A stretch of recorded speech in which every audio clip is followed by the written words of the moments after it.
የዛሬው ጥቅሳችን የሚመጣው ከዘጸአት ምዕራፍ 32 ከቁጥር 15 እስከ 19 ነው። ዘጸአት ምዕራፍ 32 ከቁጥር 15 እስከ 19 እኔም ቃሉን አነባለሁ። ዘጸአት ምዕራፍ 32 ከቁጥር 15 እንደዚህ ይላል። ሙሴም ተመለሰ፣ ሁለቱንም የምስክር ጽላቶች በእጁ ይዞ ከተራራው ወረደ። ጽላቶቹም በዚህና በዚያ በሁለት ወገን ተጽፎባቸው ነበር። ጽላቶቹም የእግዚአብሔር ሥራ ነበሩ። ጽሕፈቱም በጽላቶቹ ላይ የተቀረጸባቸው የእግዚአብሔር ጽሕፈት ነበረ። ኢያሱም እልል ሲሉ የሕዝቡ ድምፅ ሰምቶ ሙሴን የሰልፍ ድምፅ በሰፈር ውስጥ አለ አለው። እሱም ይሄ የድል ነሺዎች ወይም የድል ተነሺዎች ድምፅ አይደለም፣ ነገር ግን የዘፈን ድምፅ እሰማለሁ አለው። እንዲሁም ሆነ። ወደ ሰፈሩ ሲቀርብ ጥጃውንም ዘፈኑንም አየ። የሙሴም ቁጣ ተቃጠለ፣ ጽላቶቹንም ከእጁ ጥሎ ከተራራው በታች ሰበራቸው ይላል። ይሄ እግዚአብሔር ቃል ነው። ዛሬ ከባለፈው እሁድ ጀምሮ ስለ ሙሴና ስለ ሲና ተራራ መውጣት ጥናታችንን እንቀጥላለን። ከመጀመራችን በፊት ኢየሱስ የተናገረውን የቅዱሳት መጻሕፍት ጥቅስ አይተን እንጀምር። የሙሴ ጽሑፍ ካልተረዳን የኢየሱስ ክርስቶስን እንዴት እንረዳለን? ኢየሱስ እንዴት በትክክል ማወቅ እንደምንችል እያሳየን ነው። ወደ ዮሐንስ ምዕራፍ 5 ከቁጥር 46 እና 47 ስንሸጋገር አብረን አንብበው። ሙሴንስ ብታምኑ እኔን ባመናችሁ ነበረ፣ እሱ ስለኔ ጽፏልና። መጻሕፍትን ካላመናችሁ ግን ቃሌን እንዴት ታምናላችሁ ይላል። እስራኤላውያን በኢየሱስ ክርስቶስ ስላላመኑ ጌታችንን ኢየሱስ ክርስቶስን ሰቅለው ገድለዋል። በዛሬው ዓለም ውስጥ ሰው የተባለ ሁሉም ኢየሱስ በእርግጥ ታሪካዊ ሰው መሆኑን ተገንዝቧል። በእርግጥም በዚህ ምድር ላይ እንደኖረ ይታመናል በሁሉም ሰው። ነገር ግን ስንቶቹ ናቸው በኢየሱስ ክርስቶስ ራሱ እግዚአብሔር እንደሆነ የሚያምኑት? ምናልባት ሁሉም አይደለም አይደል? ኢየሱስ በሙሴ ጽሑፎች የምታምኑ ከሆነ ይሄም በሙሴ በብሉይ ኪዳን የተጻፉ የመጀመሪያው 5 መጻሕፍት የምታምኑ ከሆነ እያላቸው ነው። በእነዚህ መጻሕፍት የምታምኑ ከሆነ በእኔ ማመን ትችላላችሁ እያለ ነው። ሙሴ እስኪ ስለምን እየጻፈ እንደነበረ ይህንን ጥያቄ እንጠይቅ። ሙሴ መጀመሪያ የጻፈው የት ነው? እዚህ ላይ ነው። ከሙሴ ጽሑፍ ጀርባ የእግዚአብሔር ሥራ ምን እንደነበረና እንዴት በጣም አስፈላጊ እንደነበረ ለማወቅ ታሪኩን እንደገና መቃኘትም ያስፈልገናል። ኢየሱስ ክርስቶስ ሰው ብቻ እንዳልሆነ፣ ሰው ብቻ ሳይሆን እግዚአብሔር ራሱ እንደሆነም እንድናምን ይረዳናል። ስለዚህ ከመጨረሻው የጌታ ቀን እንደምታስታውሱት አንዳንዱን ሐሳብ ከሱ ጀምረን እንቀጥላለን። የሳምንታት በዓል የመከር በዓልን እያከበረ እንደመጣን ታውቃላችሁ። እስራኤላውያን ከግብፅ ነፃ ከወጡበት ቀን ጀምሮ 50ኛው ቀን ላይ እንደሚያከብሩም እናውቃለን። እንደገናም የእነዚህን ቀናት የሳምንቱ መጨረሻ ቀናትን የጊዜውንም አስፈላጊነት አጽንኦት መስጠት ፈልጋለሁ። እግዚአብሔር በዘፈቀደ ምንም ነገር ስለማያደርግ በብሉይ ኪዳን አስቀድሞ እንደተነበየ ሁሉ ጊዜም ሁሉንም ነገር በዛው መሰረት ነው የሚያደርገው። ስለዚህ እያንዳንዱ ቀን እያንዳንዱ ጊዜ አስቀድሞ በእግዚአብሔር የተወሰነ ነበር። ይህንን ለመረዳት ትክክለኛ ቀኖችን ማወቅ በጣም አስፈላጊ ነው። ስለዚህ በዘጸአት በታሪክ 1446 ዓመት ዓለም እንደተከናወነ እንረዳለን። እናም ቀኑ በአይሁድ የቀን መቁጠሪያ የመጀመሪያው ወር 15ኛው ቀን ነው። ይህም በእርግጥ ሐሙስ ነው። እነዚህ ሁሉ ቀናቶችን ቄስ ኢቫን ፓርክ በታሪካችን ውስጥ የወሰኑትን የቤዛነት ተከታታይ እስራኤላውያን በምድረ በዳ ጉዟቸውን እንደጀመሩ በሚያከብሩበት የመጀመሪያው ሰንበት ላይ በመመስረት እንደሆነ መጽሐፉ ላይ ተዘርዝረዋል። መናን በተቀበሉበት ቀን ነው። እያንዳንዱ ቀን በዚህ ዙሪያ ይለወጣል። እናም ይሄ የመጀመሪያው ወር 15ኛው ቀን በዘሁልቁ ምዕራፍ 33 ከቁጥር 3 ላይ በትክክል ተጽፏል። ከዚያም ወደ ሲና ምድረ በዳ ድረስ የተከሰተው በተመሳሳይ ዓመት በ3ኛው ወር የመጀመሪያው ቀን ማለትም እሁድ ሲሆን ይህንን በዘጸአት ምዕራፍ 19 ቁጥር 1 ላይ እናገኘዋለን። እስራኤላውያን 2 ሚሊዮን ሰዎች ወደ ምድረ በዳ እንደደረሱ በወቅቱም የ80 ዓመት ሰው የነበረው ሙሴ 2291 ሜትር ከፍታ ያለውን የሲና ተራራ መውጣት እንደጀመረ ያሳየናል። ይህ አዛውንት ሰው በዚያ ቀን ወደዚያ ተራራ ይወጣል፣ በዛም ቀን ይወርዳል። ምናልባት በእግዚአብሔርና በእስራኤላውያን መካከል ቃል ኪዳን እንዲያደርግ ነው የወጣው። ምናልባትም በዓለም ታሪክ ውስጥ ለመጀመሪያ ጊዜ የቀረበ ሊሆን ይችላል። ስለዚህ መጀመሪያውን መውጣት ከተመለከትን ሁለተኛው መውጣት፣ ሶስተኛው መውጣት፣ ከዚያም አራተኛው፣ አምስተኛው፣ ስድስተኛው፣ ሰባተኛው፣ ስምንተኛው መውጣት እዚህ እናገኛለን። ቀኖቹም እነዚህ ናቸው። ምክንያቱም በመጀመሪያው ቀን በሶስተኛው ወር ስለደረሱ ነው። በማግስቱ ወደ ተራራ የወጣው ሶስተኛው ወር ሁለተኛው ቀን ነው የሚሆነው፣ ሰኞ ይሆናል። እሱ እሁድ ስለደረሱ በሚቀጥለው ቀን ማክሰኞ ይሆናል። ከዚያም አንድ ቀን እንዘላለን፣ ያ ደግሞ ረቡዕ ይሆናል ማለት ነው። ስለዚህ የሚቀጥለው አምስተኛው ቀን ሐሙስ ይሆናል። አሁን አራተኛውን መውጣት ካደረጉ በኋላ ቀጣዩ ቀን ነው። ስድስተኛው ቀን አርብ ይሆናል። ስድስተኛው የሚሆነው አምስተኛው ቀን ላይ ከወጡ በኋላ ነው። በሰባተኛው ቀን ቅዳሜ ነው የሚሆነው። በስድስተኛው፣ በሰባተኛው፣ በስምንተኛው እነዚህም በእርግጥ የ40 ቀናት ጉዞ መሆናቸውን ታውቃላችሁ። በእያንዳንዱ ጊዜ በሲና ተራራ ላይ ለ40 ቀናት ይቆያሉ። ከዚያም በስድስተኛው ወር ሲወርድ በማግስቱ እሁድ ነው የሚወጣው። በአራተኛው ወር በ17ኛው ቀን ይመለሳል። ይህም ሐሙስ ነው። ከዚያም በሆነ ምክንያት ሲመለስ በማግስቱ 18ኛው ቀን ይመለሳል ማለት ነው። ስለዚህ ያ አርብ ነው የሚሆነው። ከዚያም በአምስተኛው ወር 28ኛው ቀን ይመለሳል፣ ማክሰኞ ነው። ከዚያም አንድ ቀን ረቡዕ አለ፣ በረቡዕ አይወጣም። በመጨረሻዎቹ 40 ቀናት ደግሞ በአምስተኛው ቀንና በ30ኛው ቀን ወደ ላይ ይወጣል። በ29ኛው ቀን ወደ ላይ እንወጣለን። ይህም ሐሙስ ይሆናል ማለት ነው። በሰባተኛው ቀን በ10ኛው በሰባተኛው ወር በ10ኛው ቀን ሰኞ ሲሆን ይመለሳል ማለት ነው። ስለዚህ ጉዞ ሰኞ ይጀምራልና ሰኞ ያበቃል። ባለፈው እሁድም እንደገለጽ ነው ማለት ነው። ሙሴ ወደ ተራራው የወጣበት የመጀመሪያው ቀን ወደ ተራራው የወጣበትን ምክንያት እስራኤላውያን ከግብጽ ከመውጣታቸው በፊት እግዚአብሔር ለሙሴ አስቀድሞ ነግሮታል። ሕዝቡን ከግብጽ ባዳንኋቸው ጊዜ ሁሉም መጥቶ በሲና ተራራ ያገለግሉኛል ብሎ ነበር። ሙሴ ይህንን አስታወሰ። ስለዚህ በዚህ ቀን ወደ ሲና ተራራ ወጣ። በዚህ ቀን ኃያሉ አምላክ ከእግዚአብሔር ጋር ቃል ኪዳን የሚገባ እኛ ነን ብለውም ቃል ኪዳኑን እንደተቀበለ ያሳየናል። ከእስራኤላውያን ጋር ቃል ኪዳን እንደምንገባና ቃል ኪዳኑ እንደ አንድ ሕዝብ እንደሆንን ቃል ኪዳኑን እንደገባን ቃል ኪዳኑንም እንደተቀበልን እንደ አንድ ሕዝብ እንደገባን ከእግዚአብሔር ጋር ይህንን ቃል ኪዳን መመስረት ነው።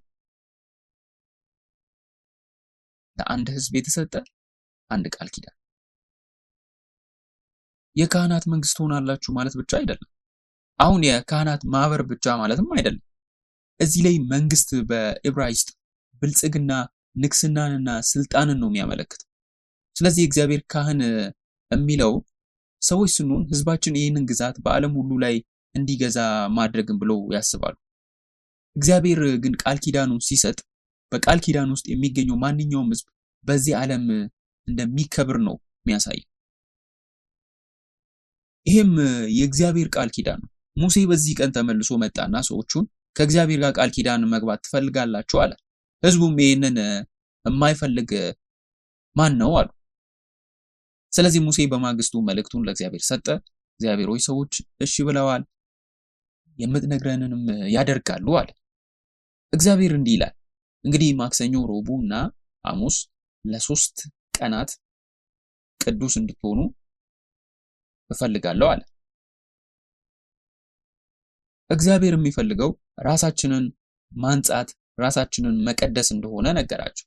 ምክንያቱም እግዚአብሔር ከህዝቡ ጋር ቃል ኪዳን እንዲያጸድቅ እሱ ራሱ ስለሚወርድ እነሱ ተቀድሶ መጠበቅ ነበረባቸው። ለዚያ ነው እግዚአብሔር ስለሚመጣ ራሳቸውን መቀደስ የነበረባቸው። ስለዚህ ሐሙስ ጠዋት እግዚአብሔር ወደ ተራራው ወረደ። ሙሴም በዚያ ቀን ይመለሳል እና ያ ቀን የትንሣኤ ቀን እንደሆነ አስበው ነበረ። ግን በዚያ ቀን አልሆነም። እግዚአብሔር ቃል ኪዳኑ እዚያ ካጸደቀ ጴንጤቆስጤ በዓል አይኖርም ማለት ነው። ይሄ ከግብጽ ከወጡ በኋላ 49ኛው ቀን ይሆናል። ስለዚህ ዛሬ እግዚአብሔር ሕዝቡን እንደገና ያስጠነቅቃል። ሰዎች ወደ ተራራው እንዳይቀርቡ ማረጋገጥ አለባቸው። ምክንያቱም በኃጢአት ውስጥ ያለ ማንኛውም ሰው ፍጹም ጻድቅ የሆነ አምላክ ወደ እግዚአብሔር መቅረብ ለሞት ምክንያት ስለሚሆን፣ ስለዚህ እግዚአብሔር ዳግመኛ እንደዚህ አይነት ነገር እንዲሆን ስለማይፈልግ ሁሉም ሰው ተቀድሶ እንዲጠብቅና ሁሉም ሰው እንዳይቀርብ ብሎ ነገራቸው። ሙሴ ተስፋውን ሁሉ ያጣው በዚህ ቀን ከተራራው ወርዶ ሰዎች ወደ ተራራው እንዳይቀርቡ ሊነግራቸው ሲመጣ እነሱ ሌላ ነገር ውስጥ ነበሩ። ስለዚህ በዚህ ቀን ይመጣል ማለት ነው። ያ ቀን በጣም አስፈላጊ ነው። በ3ኛው ወር በ6ኛው ቀን አርብ እግዚአብሔር በመጨረሻው ይወርዳል። ይህም አምላክ በዓለም ታሪክ ውስጥ ለመጀመሪያ ጊዜ 10ቱን ትእዛዝ ተናገረ። ትእዛዛት የሚለው ቃል በዕብራይስጥ ቃል የተጻፈ ሲሆን በዘጸአት ምዕራፍ 20 ከቁጥር 1 እስከ 17 ላይ ተጽፏል። እግዚአብሔር ሲወርድ 10ቱን ቃላት ትእዛዛቱን ለእስራኤላውያን ይሰጣል። ይህም የሆነው ከግብጽ ከወጡበት ቀን ጀምሮ ከ16ኛው ቀን ጀምሮ ባሉት 50 ቀናት ውስጥ ነው። ይህም የሆነው በትክክል 50ኛው ቀን ላይ ነው። የፋሲካን በግ የገደሉበት ማለት ነው። ከግብጽ ምድር የወጡበት መንገድ፣ ወደ ሲና ተራራ የደረሱበት መንገድ፣ ሙሴ ወደ ሲና ተራራ የሄደበትን መንገድ ነው። በ50ኛው ቀን 10ቱን ትእዛዝ የተቀበሉበት መንገድ በትክክል የሚገልጽ ነው። ኢየሱስ እንዴት እንደተሰቀለና እንደተነሳ በትክክል ያሳየናል። ከትንሣኤው ከ50 ቀናት በኋላ ደቀ መዛሙርቱ መንፈስ ቅዱስን ተቀበሉ። ያም ጴንጤቆስጤ ይባላል። የጴንጤቆስጤ ቀን እንኳን በዘፈቀደ አልመጣም። ይህ አስቀድሞ ከረጅም ጊዜ በፊት በእግዚአብሔር የተሾመ ነበረ። በመጽሐፍ ቅዱስ ውስጥ እንደ ማስረጃ እንደምናየው እግዚአብሔር ሲናገር ሕያው እግዚአብሔር ቃሉን ለኃጢአተኞች ይናገራል። ሕዝቡም ማንም ሳይነግራቸው የእግዚአብሔርን ቃል ክብደትና ፍርሃት ያውቁ ነበረ። ስለዚህ ይህንን ከእንግዲህ ልንቋቋም አንችልም አሉ። ሙሴ በእኛ ፋንታ ሄደ ቃሉን ውሰድ መልሰ ልትሰጠን ትችላለህ አሉት። ስለዚህ እግዚአብሔር እሺ አለ። ከዚያም እግዚአብሔር በሙሴ በኩል ይናገራል፣ ለእስራኤላውያንም ሕጉን ይሰጣል። ይሄም ከዘጸአት ምዕራፍ 20 ቁጥር 18 እስከ ምዕራፍ 23 ከቁጥር 33 ነው። ስለዚህ ምዕራፍ 20፣ 21፣ 22፣ 23 እነዚህ ሁሉ ሕግ ናቸው። ይህም ሕግ ምንድን ነው? ይህ ሕግ እስራኤላውያን እንዴት እንደሚኖሩ ማስታወስ ያለብን ሕግ ነው። በምድረ በዳ ካልሆነ ይህ ሁሉ በከነዓን ሕይወታቸው ሊኖሩበት የሚገባ የአኗኗር ዘይቤን የሚጠቁምና የሚያመለክት ነው። ይሄ ለኛም መንፈሳዊ ከነዓናችን መንግስተ ሰማያትን የሚወክል መሆኑን ሁላችንም እናውቃለን። ስለዚህ እግዚአብሔር ለሰዎች ሕጉን ሲያውጅ በከነዓን ውስጥ የምትኖሩ በዚህ መንገድ ነው እያላቸው ነው። ይህም ሕግ ራሱ የማረጋገጫ ዋስትና ነው። የእግዚአብሔርን ሕግ የሚሰሙ ሁሉ ምን እንደሚያደርጉ ታውቃላችሁ። ወደ ከነዓን ለመግባት ዋስትና አላቸው። ስለዚህ የእግዚአብሔርን ቃል የእግዚአብሔርን ሕግ የተቀበሉ ማንኛውም ሰው ወደ ሰማይ ወደ እግዚአብሔር እንደሚሄድ የተረጋገጠ ነው። ይሄ የሕግ ኃይል ነው፣ የእግዚአብሔር ቃል ነው። ስለዚህ ሙሴ ይህንን ቃል ወስዶ በዚህ ሌሊት ወርዶ ሁሉንም ነገር ለሕዝቡ አስተላልፏል። ከዚያም የቃል ኪዳን መጽሐፍ የሚባል መጽሐፍ ጻፈ። በቀላሉ ማለት ይቻላል በእግዚአብሔርና በሕዝቡ መካከል ውል እንደማለት ነው። ወንድሞችና እህቶች ይሄ እግዚአብሔር ቃል መጽሐፍ የተወለደበት የመጀመሪያው ቦታ ነው። ይሄ ጥቅስ በቅዱሳት መጽሐፍት ውስጥ ያሉ እያንዳንዱ ቃል ልክ ሙሴ እንደጻፈው እሱ ራሱ የተናገረው የእግዚአብሔር ቃል ነው። ስለዚህ ይሄ የመጽሐፍ ቅዱስ መለኮታዊ ስልጣንን ያሳያል። የእግዚአብሔር ልዩ መገለጥ ነው። የመጽሐፍ ቅዱስ 66ቱ መጽሐፍት በሙሉ የእግዚአብሔርን ሕያውነት እና ቃሉን የሚያመለክቱ ናቸው። በሁለተኛ ጴጥሮስ ምዕራፍ 1 ቁጥር 20 እና 21 ላይ እና ኢሳይያስ ምዕራፍ 34 ከቁጥር 16 ውስጥ ተጽፎ ይገኛል። እነዚህን ሁለት ጥቅሶች እንመርምር። የመጽሐፍ ቅዱስ መሐላ ወይም ደግሞ የመጽሐፍ ቅዱስ ሐሳብ እግዚአብሔር ራሱ የተናገረው ቃል መሆኑን፣ ምክንያቱም ይሄ 10 ቃላት ስለሆነ ከዚያም ሙሴ ይሄንን በመጽሐፍ ውስጥ ስላሰፈረ ብቻ የሙሴ ነው ማለት አይደለም። በመጽሐፍ ቅዱስ ውስጥ ያሉት 66ቱ መጽሐፍት ሁሉም በ10ቱ ትእዛዝ ዙሪያ እንደሚሽከረከሩና እንደሚንሸራሸሩ ማየት እንችላለን። ስለዚህ በመጀመሪያው ወደ ሁለተኛ ጴጥሮስ ምዕራፍ 1 ከቁጥር 20 እስከ 21 እንሸጋገር። አብረን እናንብብ። ይሄ በመጀመሪያ እወቁ፣ በመጽሐፍ ያለው ትንቢት ሁሉ ማንም ለገዛ ራሱ ሊተረጉም አልተፈቀደም። ትንቢት ከቶ በሰው ፈቃድ አልመጣምና ዳሩ ግን በእግዚአብሔር ተልከው ቅዱሳን ሰዎች በመንፈስ ቅዱስ ተነድተው ተናገሩ ይላል። ይሄ ማለት እኛ እንደፈለግነው መተርጎም አንችልም ማለት ነው።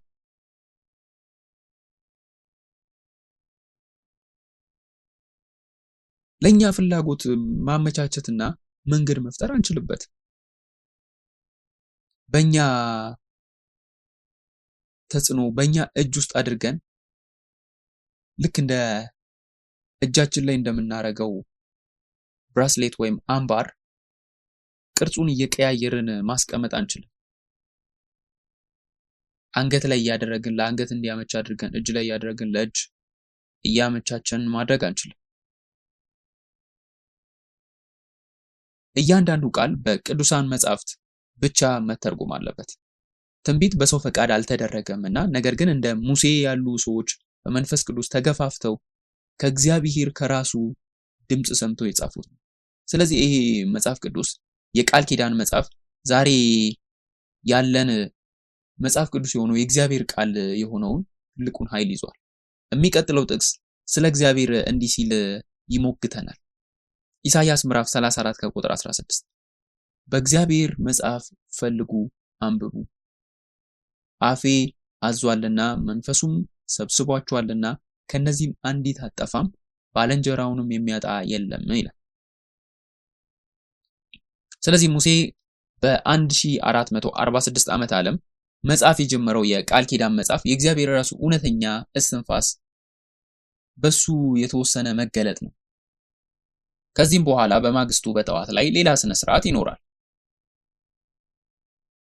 ውል ሲኖር ምን አይነት ስነ ስርዓት ነው የሚኖረው? የቃል ኪዳን ስነ ስርዓት ትጠራላችሁ ማለት ነው። ይሄ በዘጸአት ምዕራፍ 24 ላይ ይገኛል።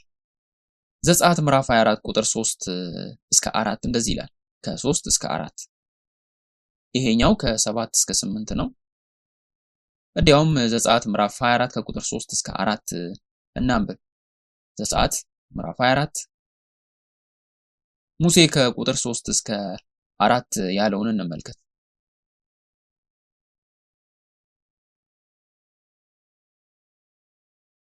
ስለዚህ የቃል ኪዳኑን መጽሐፍ እዚህ ያለን። በቃል ኪዳኑ ስነ ስርዓት ወቅት ሙሴ ደሙን ወስዶ በሕዝቡ ላይ ረጨው። እነሆ ምን እግዚአብሔር በቃሉ ሁሉ መሰረት ከናንተ ጋር ያደረገው የቃል ኪዳን መጽሐፍ አለ። አያችሁ፣ ሙሴ ደም ወስዶ በሕዝቡ ላይ እየረጨ ነበር። ከዚያ ምን አለ? እነሆ ምን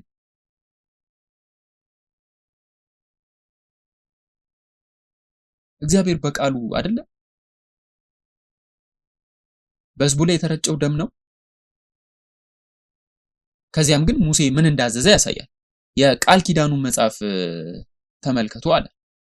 ያለ ደም ከእግዚአብሔር ጋር ውል ሊኖረን አይችልም። ምክንያቱም እኛ ኃጢአተኞች ነን።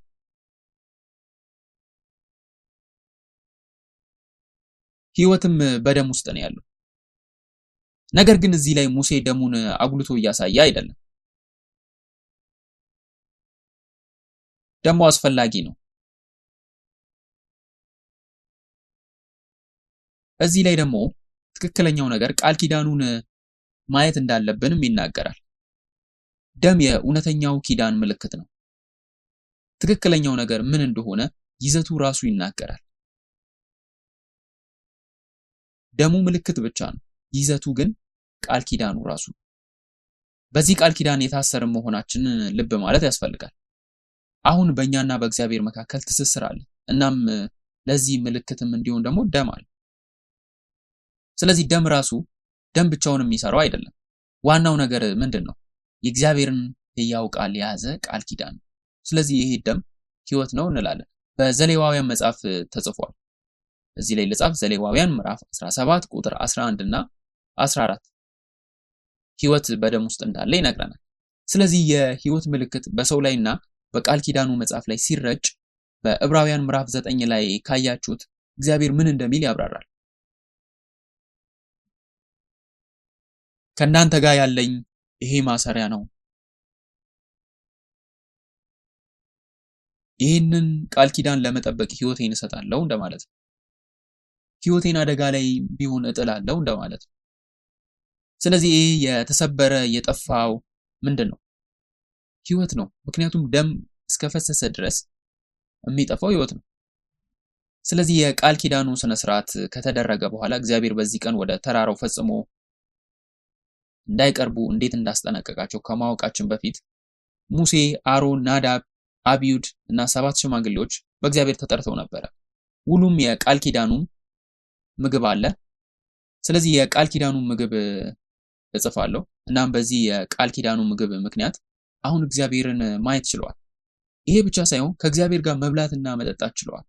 እግዚአብሔርም ለ400 ዓመታት ባሪያዎች ሆነው ለነበሩ ለነዚህ እስራኤላውያን እግዚአብሔር አሁን እናንተ መኳንንት አይደላችሁም እያለ ነው። በዘጸአት ምዕራፍ 24 ቁጥር 11 ላይ ነው ይሄ ያለው። ይህም በጣም አስፈላጊ ነው። እስራኤላውያን ምንም እንዳላደረጉ ታያላችሁ። እነሱ ያው በግብጽ ባሪያ እንደነበሩ ባሪያ ናቸው። ነገር ግን የእግዚአብሔር ቃል ወደ እነሱ ስለመጣ አሁን የነሱ ደረጃ መደብ ሙሉ በሙሉ ተለውጧል። እግዚአብሔር ከመኳንንት ጋር አሰለፋቸው። ባሪያዎች ከነበሩበት መኳንንት ወደ መሆን መጡ። እናንተ ጻድቅ ስለሆናችሁ ከእናንተ ጋር ቃል ኪዳን እንደተገባ እንደ ልዩ ሕዝብ ተመረጥኩ ብላችሁ አታስቡ። ዘዳግም ምዕራፍ 9 ከቁጥር 4 እስከ 6 በግልጽ ይነግረናል። ዘዳግም ምዕራፍ 9 ከቁጥር 4 እስከ 6 በጽድቃችሁ ምክንያት አይደለም ይላል። እናንተ እንደሌላው ሕዝብ ናችሁ። ነገር ግን ከአብርሃም ከይስሐቅና ከያዕቆብ ጋር የገባሁት ቃል ኪዳን ብቻ ነው። ከእናንተ ጋር ቃል ኪዳን የገባሁት ቃል ኪዳን ሙሉ በሙሉ ለመፈጸም ነው። አሁን ደግሞ ክቡር ብዬ እጠራችኋለሁ እያለ ነው። ወንድሞችና እህቶች ዛሬ እዚህ ያለ ነው እግዚአብሔርን እያመለክን ወደዚህ አገልግሎት ወደ እግዚአብሔር መንግስት መምጣት የሚያስችል ልብ ስላለን አይደለም። ምክንያቱም ጽድቃችን አይደለም። ልክ ነኝ? ከሺህ ዓመታት በፊት በተገባው ቃል ኪዳን ታማኝ በሆነው በእግዚአብሔር ጸጋ ወደ እግዚአብሔር መንግስት መፍለስ ይችላል። አሁንም ቢሆን በእኛ በኩል ይሄ እየተፈጸመ ነው። በሱ ጸጋ፣ በቃሉ ኃይል፣ በቃል ኪዳኑ ኃይል ዛሬ የእግዚአብሔር ዘውድ ጌጥ ተብለን ልንጠራ የምንችለው። ስለዚህ ከዚህ በኋላ የሚያስፈልገን ይሄ ብቻ ነው ብላችሁ ማሰብ ትችላላችሁ። የደረጃ ለውጥ እንዳለን፣ የተከበሩ ሰዎች እንደሆንን፣ የእግዚአብሔር የቃል ኪዳን ሕዝብ እንደሆንን፣ የእግዚአብሔርን ሕያው ቃል እንደያዝን መገንዘብ ትችላላችሁ። ነገር ግን አንድ በጣም እንግዳ ነገር አለ። እነዚህ 40 ቀናት እዚያ ለመድረስ 1 2 3 4 5 6 7 ቀናት ብቻ ሊያስፈልጉን ይችላሉ። የሚቀጥሉት 120 ቀናት ሌላ ነገር መከሰት ነበረበት። በዚህ ጊዜ ውስጥ የበለጠ አስፈላጊው ነገር እየተከሰተ እንደመጣም መገንዘብ የምንችልባቸው መንገዶች አሉ። ምንድናቸው? እግዚአብሔር አሁን ከመኳንንቶች ጋር ከተነጋገረ በኋላ ከእንግዲህ እጄን በእናንተ ላይ አላነሳም አላቸው። በዘጸአት ምዕራፍ 24 ቁጥር 11 ላይ እንዲህ ይላል። ስለዚህ ይህንን ክፍል ልሰርዝ። ምዕራፍ 24 ከቁጥር 12 እግዚአብሔር እንደዚህ ይላል። እግዚአብሔር ሙሴን ወደ ተራራው ውጣ፣ በዚያም ሁን፣ እነሱም ታስተምር ዘንድ እኔ የጻፉትን ሕግና ትእዛዝ የድንጋይም ጽላት እሰጥሃለሁ አለው። ይህንን ለማድረግ ምንድን ነው የሚያስፈልገው? ሙሴ ለ40 ቀናትና ለ40 ሌሊት ይጾማል። ይህም ጾም በዘዳግም ምዕራፍ 9 ከቁጥር 9 ላይ ለ40 ቀንና ለ40 ሌሊት እንደሆነ ተጠቅሷል። በዘጸአት ምዕራፍ 24 ቁጥር 12 ላይ ወደዚህ ጥቅስ ያሸጋግረናል። እግዚአብሔር ሙሴም ወደ ተራራው ውጣ፣ በዚያም ሁን፣ እነሱን ታስተምር ዘንድ እኔ የጻፉትን ሕግና ትእዛዝ የድንጋይም ጽላት እሰጥሃለሁ አለው። ትእዛዝ የሚለውን ቃል ባካችሁ ልብ በሉ። እዚህ ጋር በዕብራይስጥ ያር ነው፣ ማስተማር ማለት ነው። ይሄ በቂ አልነበረም። አሁን እግዚአብሔር ለሙሴ የድንጋይ ጽላቶችን ለመስጠት 40 ቀናት ይወስዳል። ስለዚህ እነዚህን ትእዛዝና ሕጉን ለሕዝቡ ምን ማስተማር እንደሚችሉም ያሳያል። ለዚህ ነው የእግዚአብሔር ቃል የምንማረው። እሱ ያስተምራል፣ ከዚያም እነሱም ይማራሉ። በዚያም የ40 ቀናት የጾም ቀን ምን እንደሆነም ይገልጻል። እግዚአብሔር የማደሪያ ድንኳንን ያሳያል። በእውነቱ ከምዕራፍ 23 እስከ 31 ነው። ይሄ ሁሉ ስለ እግዚአብሔር ማደሪያ ነው። የማደሪያ ድንኳን ምንድን ነው? ማደሪያ ድንኳን በእውነቱ የእግዚአብሔር ቤት ነው። እግዚአብሔር ቤቱን ለመገንባት ንድፍ ለመስጠት ሲሞክር እግዚአብሔር ከማን ጋር መሆን እንደሚፈልግ ይገልጻል። እግዚአብሔር ከእስራኤል ሕዝብ ጋር መሆንን ይፈልጋል። ስለዚህ እዚህ እግዚአብሔር ከሙሴ ጋር በሲና ተራራ ላይ በተራራው ላይ እግዚአብሔር አማኑኤልን እንዴት እንደሚፈጽም እየተናገረ ነው። ይህም ቃል ኪዳን ነው እና በተራራው ግርጌ ምን እየተከናወነ እንዳለም መገመት እንችላለን። በተራራው ግርጌ ይህ የቃል ኪዳን ስነ ስርዓት የተካሄደበት ቦታ ነው። እዚያም ምን እየተከናወነ እንዳለም ማሰብ እንችላለን። በሰማያዊው አባታችንና አምላካችን በእግዚአብሔር እና በሱ ሰዎች መካከል ትልቅ ጉባኤ እየተደረገ ነው። ስለ አማኑኤል ሲነጋገሩ በተራራው ግርጌ ህዝቡ የወርቅ ጥጃ እየሰሩ ነበር። ይህም በዘጸአት ምዕራፍ 32 ላይ ተጠቅሷል። ሰዎች ምን እንዳሉ ታውቃላችሁ?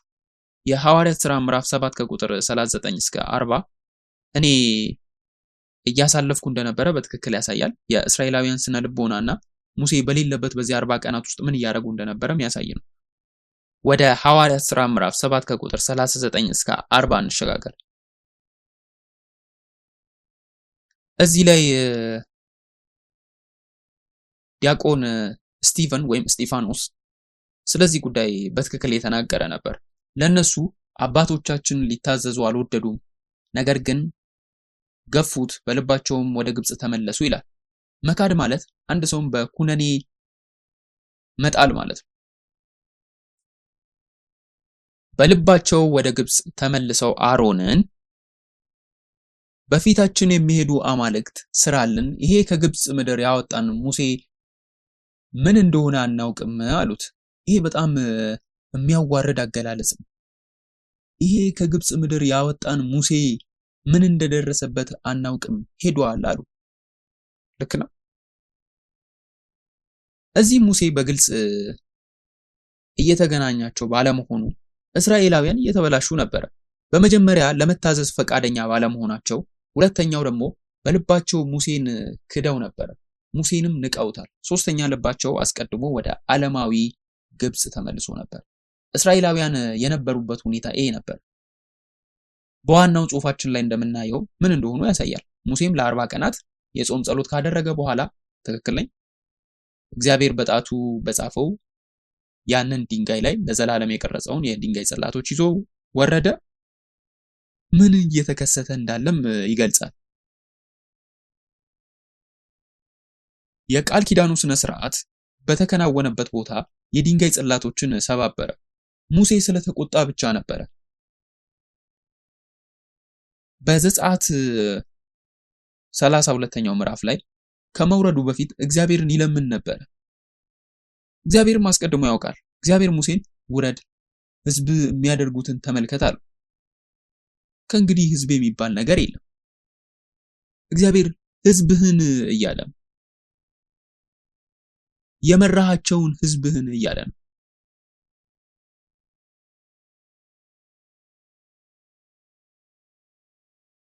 እነሱ እግዚአብሔር እያሉ አልነበረም። እግዚአብሔርም ከእንግዲህ ያዳንኳቸው እኔ ነኝ እያሉ አይደለም እያለ ነው።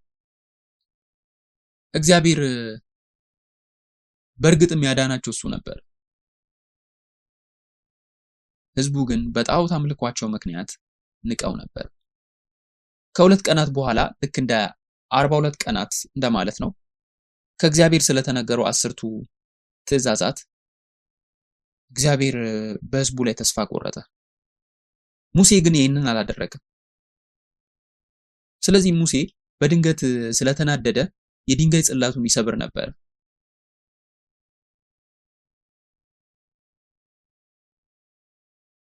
የድንጋይ ጽላት ምን ያውቃል? ምንን የያዘ ነበር? ውል ነበረበት አይደል? ውሉ ዋጋ ቢስ ሆነ። የውሉ ትክክለኛ ማስረጃ ካሁን በኋላ የለም። ውሉ ካሁን በኋላ አይኖርም። ስለዚህ ህዝቡ ካሁን በኋላ የስምምነቱን መጣስ መከተል ጀመሩ። በውሉ መሰረትም መሄድን እምቢ አሉ። ዲያቆን እስጢፋኖስ ስለ እስራኤላውያን የገለጸው ነገር ዛሬ ልባችንን እንደሚያመለክት እንዴት እርግጠኞች መሆን እንደምንችል ማየት አለብን። ታዲያ ሙሴ በማግስቱ ምን አደረገ? እዚህ ላይ እግዚአብሔር እኔ እሆናለሁ አላለም። ከህዝቡ ጋር እኔ እሆናለሁ አላለም። ሙሴም ወደ ሲና ተራራ ተመለሰ። ይህንን ጸሎት እናያለን። እናም በዘዳግም ምዕራፍ 10 ከቁጥር 1 ላይ በዚህ ጥቅስ ዘዳግም ምዕራፍ 9 ከቁጥር 25 እስከ 29 ላይ ይገኛል። እናም ይሄ ጥቅስ በጣም አስፈላጊ ነው። ምክንያቱም ይሄ ጥቅስ በትክክል ካልተተረጎመ የሲና ተራራ 8 መውጣቶችን አናገኝም። እስራኤላውያን አሁን የሚያዩቸው ቀናት ሁሉ ተበላሽተዋል። ምክንያቱም የአይሁድ ህዝብ እንኳን እስከ ዛሬ ድረስ ሙሴ ወደ ሲና ተራራ 8 ጊዜ መውጣቱን የሚያሳይ አይደለም። ይህንን ለመጻፍ በጣም ቀላል ነው። ነገር ግን ለማለፍ ብቻ ጥቅሶቹን ማየት አለብን። እያንዳንዱን ጥቅስ ለመመርመርና ይሄ መቼ እንደተከሰተ በትክክል ለማወቅ ሙሴ በተራራው ላይ ወይም ከተራራው ሲወርድ በጣም ተጨንቆ ነበር። ስለዚህ ዘዳግም ምዕራፍ 9 ከቁጥር 25 እስከ 29 ሙሴ ወደ ተራራው እንደወጣ በትክክል ይነግረናል። ለህዝቡም ለመማለድ ጸለየ። ወደ ጸሎቱ እንመለስ። እንዴት ነው የጸለየው? እግዚአብሔርም አጠፋቸዋለሁ ብሎ ስለተናገረ በወደኩበት ዘመን 40 ቀንና 40 ሌሊት በእግዚአብሔር ፊት ወደኩ። በእግዚአብሔርም ፊት እንዲህ ብዬ ጸለይኩ፣ ጌታ እግዚአብሔር ሆይ በታላቅነት የተቤዠውን የጠነከረችውንም እጅ ከግብጽ ያወጣኸውን ሕዝብህንና ርስትህን አታጥፋ። ባሪያዎች አብርሃምና ይስሐቅ ያዕቆብንም አስብ። የዚህ ሕዝብ ደንዳናነት ክፋቱንም ኃጢአቱንም አትመልከት። ከሷም እኛን ያወጣህባት ምድር ሰዎች እግዚአብሔር ተስፋ ወደ ሰጣቸው ምድር ያገባቸው ዘንድ አልቻለምና ጠልቷቸዋልና፣ ስለዚህ በምድረ በዳ ሊገድላቸው አወጣቸው እንዳይሉ እነሱም በታላቅ ኃይል በተዘረጋው ክንድ ያወጣቸውን ሕዝብንና ርስት ናቸው ይላል። ሙሴ እንዲህ ከጸለየ በኋላ ከ40 ቀናት በኋላ ወረደ። እግዚአብሔር አሁን እናንተንና ሕዝቡን አላጠፋችሁም አለ። ነገር ግን ከእናንተ ጋር ወደ ከነዓን አልሄድም አለ። እናንተ ብቻችሁን ሄዱ አለ። እግዚአብሔር እንዲህ ብሏል። ወንድሞችና እህቶቼ ይሄ የዘዳግም ምዕራፍ 9 ከቁጥር 25 እስከ 29 ያለውን ጥቅስ በትክክል አስተውሉ።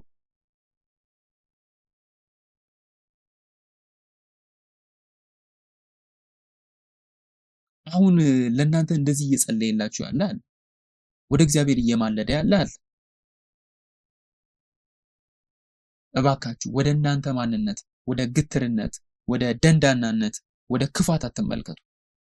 ነገር ግን ቃል ኪዳኑን አስታውሱ። ማን ነው ስለ እናንተ የሚጸልየው? ማን ነው ስለ እናንተ የሚማልደው? ሮሜ ምዕራፍ 8 ከቁጥር 33 እስከ 34 ከ33 እስከ 34 ይመስለኛል። አዎ ከ33 እስከ 34። እባካችሁ ወደዚህ ጥቅስ እንመለስ። ሙሴ እግዚአብሔርን ቁጣ ከህዝቡ ጋር ስላለውም ነገር ሊማልድ ሊያዝን የቻለ ሰው ካለ እስከ ዛሬ ድረስ የማያቆም የኢየሱስ ክርስቶስ ጸሎት እንዴት የበለጠ ነው። ሮሜ ምዕራፍ 8 ከቁጥር 33 እስከ 34 እንዲህ ይላል፣ እግዚአብሔር የመረጣቸውን ማን ይከሳቸዋል? የሚያጸድቅ እግዚአብሔር ነው፣ የሚኮንንስ ማን ነው ይላል። የሞተው ይልቁንም ከሙታን የተነሳው በእግዚአብሔር ቀኝ ያለው ደግሞ ስለኛ የሚማልደው ክርስቶስ ኢየሱስ ነው። እግዚአብሔር የሚያጸድቅ ነው። የሚኮንነውስ ማን ነው? ከእንግዲህ ማንም ሊኮንነን አይችልም። ለእግዚአብሔር ቁጣ ያልተገዛንበት ብቸኛው ምክንያት ይሄ ነው። ምንም ይሁን ምን ስለእናንተ የሚጸልይላችሁ አካል እንዳለ አስታውሱ። የእግዚአብሔር ሰው ሙሴ ይህን ያህል አድርጓል። ጌታችን ኢየሱስ ክርስቶስ ምን ያህል የበለጠ ሊያደርግ እንደሚችል አስቡ። ስለዚህ እዚያ ወርዶ ሰዎች እግዚአብሔር ዛሬ እንደማያጠፋቸው ሲነገራቸው ሰሙ። ነገር ግን ወደ ከነዓን ብቻችሁን ሂዱ አለ። ስለዚህ ሰዎች ኃጢአታቸው ምን ያህል ከባድ እንደሆነ ተገነዘቡ። ጌጦቻቸውን ሁሉ አስወገዱ። ጌጦቻቸውንም በሚገባው መንገድ ማድረግ ጀመሩ። በእውነትም ንስሐ ገቡ። እዚህ ካያችሁ በመካከላቸው አንድ ቀን ጎድሎ ነበረ። ስለዚህ ሙሴ እንደገና በተራራው ግርጌ የድንኳን ስብሰባ ሰራ። ከእግዚአብሔር ጋር መነጋገሩንና መማለዱን ቀጠለ። እናም እግዚአብሔር ሆይ እኔን ብቻ ጨርስ አለ። እባክህ ሕዝቡን ይቅር በል፣ ይቅር ማትል ከሆነ እኔን ብቻ አጥፋኝ አለ። ቃል ኪዳኑ ከሕዝቡ ጋር እንዲቆይ የራሱን ሕይወት ሰጥቶ ነበር። ስለዚህ እዚህ ላይ እግዚአብሔር በመጨረሻው በሙሴ ጸሎት ተስማምቷል። ሕዝቡን አላጠፋም አለ። ከዚያም እስከ ከነዓን ድረስ እወስዳለሁ አለ። ከመቼ ጀምሮ ነበር? እናም ይሄ እንደገና ስለተፈታ ሙሴ በዚያ ቀን የድንጋይ ጽላቶችን ለራስ ቁረጥ ብሎ ተናግሮታል። እግዚአብሔርም የድንጋይ ጽላቶችን ከመስራቱ በፊት ሁሉንም አስረድቶት ነበረ። ከዚያም ራሱ ቆርጦ ማውጣት አለበት። ጠዋት ላይ ወደሱ መጣ፣ እግዚአብሔርም ና ስላለው። ስለዚህ በዚያ ቀን የድንጋይ ጽላቶችን መስራት እንዳለበት ታያላችሁ። ሙሴ ምን እንደሚመስል በትክክል ያውቃል ማለት ነው። እስራኤላውያን አላዩትም። ስለዚህ በዚህ ጊዜ የድንጋይ ጽላቶችን ለማውጣት ይሄንንም ጥሩ ስለታማ መሳሪያዎች አልነበራቸውም ነበር። ድንጋዩንም ጠፍጣፋ ማድረግ ነበረባቸው። እንዲያውም ሙሴ የድንጋይ ጽላቶችን በመፍጠር ብዙ መከራ ደርሶበት ነበረ። እግዚአብሔር ለምን በድንጋይ ጽላቶች ለምን እንደተጠመዱ ማሰብ ትችላላችሁ። ሙሴ በተመሳሳይ የ40 ቀናት የጾም ጊዜ እንዲያሳልፍ እያደረገ ነው። በዘጸአት ምዕራፍ 34 ቁጥር 28 ላይ ያለውን እንደምታዩት ማለት ነው። ስለዚህ የድንጋይ ጽላቶች እንደገና እዚህ ያሉ፣ ይሄም ወድሟል። ስለዚህ ሁለተኛው የድንጋይ ጽላቶች ተሰርተዋል። ይሄም ደግሞ በዘዳግም ምዕራፍ 34 ከቁጥር 1 እስከ 4 ላይ ይገኛል። ስለዚህ ይሄ ቃል ኪዳን ማጽደቂያ በመጨረሻው ሲያልቅ ወይም ሲስተካከል ይሄ እንደሆነ ታያላችሁ። ሙሴ ወረደ፣ የሙሴን ፊት እንደበራ እናውቃለን። እናም ያ ሰዎች የሙሴን ፊት ማየት ያልቻሉበትም አጋጣሚ ነበረ። ስለዚህ ታሪኩ የሚያበቃው በሙሴ ፊት ላይ መጋረጃ ከተሸፈነ በኋላ ነው። ስለዚህ የእግዚአብሔር ክብር በሙሴ ፊት ላይ እያዩ ነበር። ምን ላይ እንደሚያበቃ አይታችኋል። የጀመርነውም ጥያቄ በእነዚህ 3 የ40 ቀናት የጾም ጸሎት ጊዜያት ውስጥ ያሉትን ጥያቄዎች ይመልሳል። እግዚአብሔር ለምንድን ነው የሚመልሰው? እግዚአብሔር ለምን በድንጋይ ጽላቶች ላይ መጻፍ አስፈለገው የሚለውን ይመልሳል። ሁሉን ቻይ አምላክ ይህን ጊዜና አስቸጋሪ ሁኔታዎችን ተጠቅሞ በድንጋይ ጽላቶች ላይ በጣቱ ለመጻፍ የፈለገው ለምንድን ነው? የድንጋይ ጽላቶችስ ምንን ነው የሚያመለክቱት የሚለውን እስኪ እንመልከት። ዘካርያስ ምዕራፍ 7 ከቁጥር 12 እንደዚህ ይላል። የሰራዊት ጌታ እግዚአብሔር በቀደሙት ነቢያት እጅ በመንፈሱ የላከውን ሕጉንና ቃሉን እንዳይሰሙ ልባቸውን እንደ አልማዝ አጠነከሩ።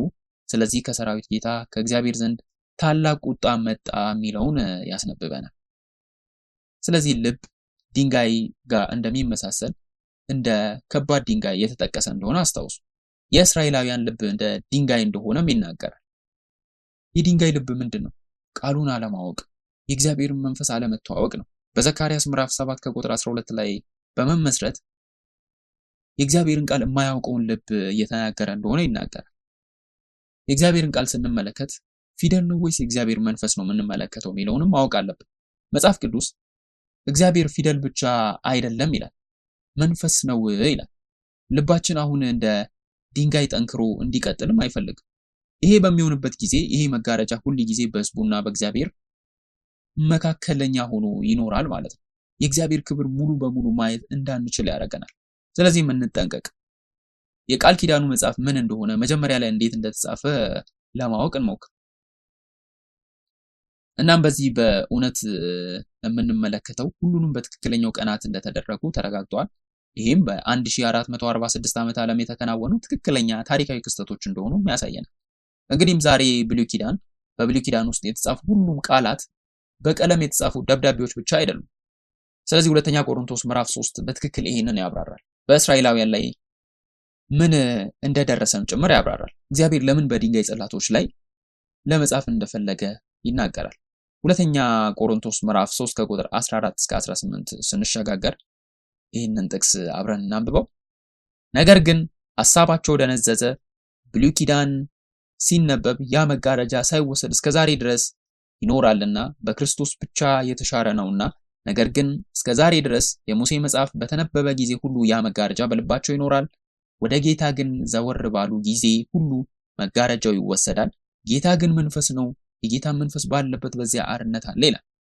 ስለዚህ እስራኤላውያን ኢየሱስ ክርስቶስ ይህንን የብሉይ ኪዳን ታሪክ እስኪቀበሉ ድረስ አሁንም በብሉይ ኪዳን ላይ መጋረጃው እንዳለ ነው ይላል። ይሄ ማለት እግዚአብሔር በጻፈው መንገድ ማየት አይችሉም ማለት ነው። ስለዚህ ወደ ጌታ መመለስ፣ ጌታን መከተል ትክክለኛው መንገድ ነው። ወደ ጌታ መዞር ምን ማለት ነው ታዲያ? ጌታን መተዋወቅ ነው። የጌታ መንፈስ ባለበት ነፃነት እንዳለ አውቆ ከባርነት እውነተኛው ነፃነት ጋር መምጣት ማለት ነው። እኛ ሁላችን በመጋረጃ በማይከደን ፊት የጌታን ክብር እንደ መስታወት እያብለጨለጭን መንፈስ ከሚሆን ጌታ እንደሚደረግ ያን መልክ እንመስል ዘንድ ከክብር ወደ ክብር እንለወጣለን ይላል። ይህ ቃል ምንድን ነው? ወደ ጌታ ስንዞር መጋረጃው ከብሉይ ኪዳን ይነሳል ማለት ነው። ጌታ ወደ ሆነው ጌታ ስንዞር ነው፣ ወደ ጌታ መንፈስ።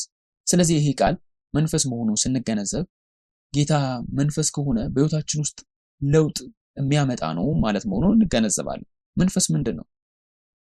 ይሄ አዲስ ኪዳን ነው አይደል? የእግዚአብሔር ቃል ያለበት አዲስ ኪዳን። በእነዚህ የቀደሙ ጊዜያት በጣቶች በድንጋይ ጽላቶች ላይ የተጻፈ ብቻ አይደለም። ነገር ግን ጊዜው ሲደርስ እግዚአብሔር በልባችን እጽፈዋለሁ ያለውን ወደ ኤርሚያስ ምዕራፍ 31 ከቁጥር 33 ስንሸጋገር ይህም በአንድ ድምፅ አብረን እናንብበው። ዝግጁ ስትሆኑ ንገሩን።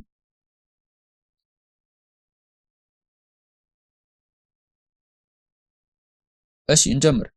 ከነዚህ ወራት በኋላ ከእስራኤል ቤት ጋር የምገባው ቃል ኪዳን ይሄ ነውና ይላል እግዚአብሔር፣ ሕጌን በልቦናቸው አኖራለሁ፣ በልባቸውም እጽፈዋለሁ፣ እኔም አምላክ ሆናቸዋለሁ፣ እነሱም ሕዝብ ይሆኑኛል ይላል። በ1446 ዓመት ዓለም እግዚአብሔር ወርዶ በድንጋይ ጽላቶች ላይ ቢጽፍም እግዚአብሔር ወርዶ በልባችን ላይ አሁን ይጽፋል። ይህንንም እግዚአብሔር ቃል ገብቷል፣ እናም በእርግጥ ፈጽሞታል።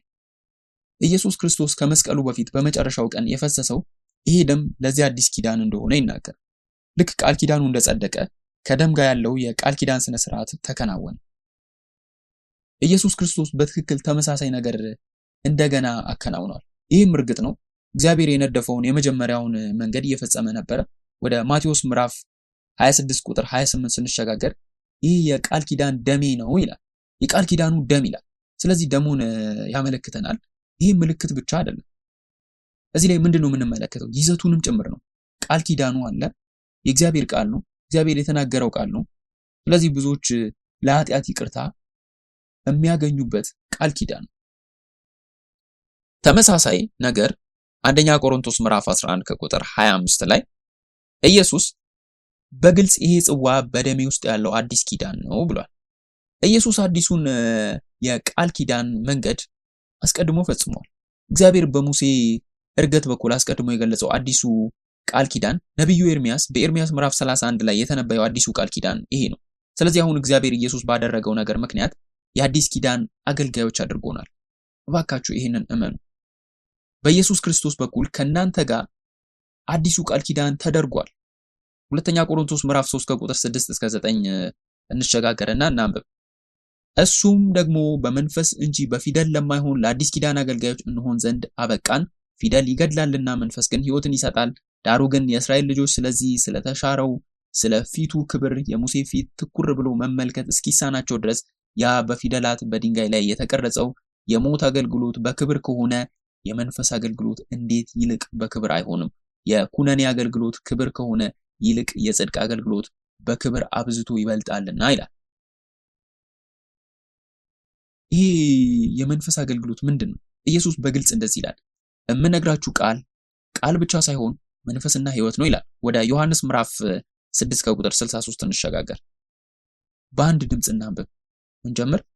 ሕይወትን የሚሰጥ መንፈስ ነው፣ ሥጋ ምንም አይጠቅምም። እኔ የነገርኳችሁ ቃል መንፈስ ነው ሕይወትም ነው ይላል። ወንድሞችና እህቶች እግዚአብሔር ይህንን ቃል አስቀድሞ ስለፈጸመ አሁን ወደ ቤቱ ወደ ድንኳኑ ወደዚህ ሕይወትና መንፈስ ወደ ሆነው ቃል ወደ መቀበል እንድንመጣ አስችሎናል።